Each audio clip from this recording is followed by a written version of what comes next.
Times today or more that the truck has died while driving. The fuse box is caked with coolant because there's no cap, and mechanics and the people back at the yard don't believe it needs to be on there. So what we have to do is wiggle all the fuses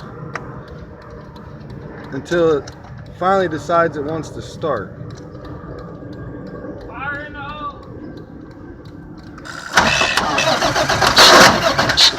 As safe as this is, we have to keep doing this because this is what the do.